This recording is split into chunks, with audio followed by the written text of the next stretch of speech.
প্রিয় বন্ধুরা, আজকে এলাম একটা স্বরচিত কবিতা নিয়ে। কবিতাটির নাম তুমি রইবে নীরবে। কলমে ও কণ্ঠে মনোজ ভট্টাচার্য। হৃদয় নিংড়ে নির্যাসটুকু নিয়ে চলে গেলে নীলা। বেলা শেষে গান গাইবে না জানি, করে গেলে অবহেলা। যদিও আজকে আসামি আমি শুধু যে তোমারই কাছে, তুমি কি পেরেছ আমার কাছেতে নিজেকে ধরা দিতে? গান শুধু গান তোমার কণ্ঠে শুনে নিজেকে লুকিয়ে রাখতে পারিনি, ব্যাকুলতা যেত বেড়ে।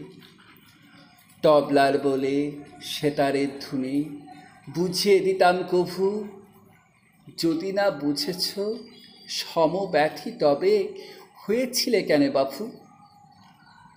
ব্যথা বেদনার কষ্টের মাঝে তোমাকে পেতাম খুঁজে, হৃদয় বীণার ঝঙ্কার তুলে সম্মুখে দাঁড়াতে এসে মুছে যেত যত অবসাদ মোর তোমার স্পর্শ পেয়ে।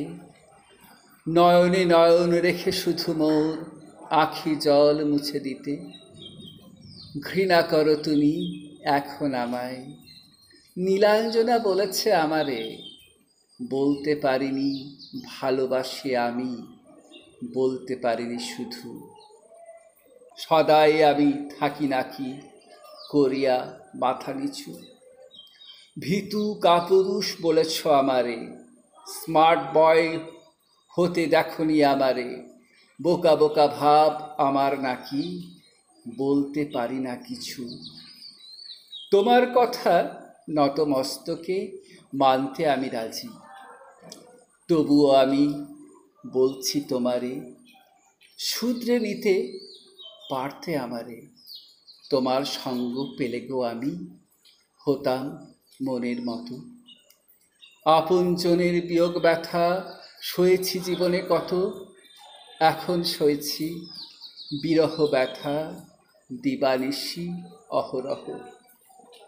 স্মৃতিচারণার মধ্যে আমি তোমাকে খুঁজে পাই। স্বামী সোহাগিনী হয়েছ জানি, চলেছ সুখের ভেলায়। সংসার সুখে মত্ত হলেও খেদ নেই মোর তাতে। তুমি ছিলে আছো, থাকবে আজও আগের মতোই করে। নমস্কার।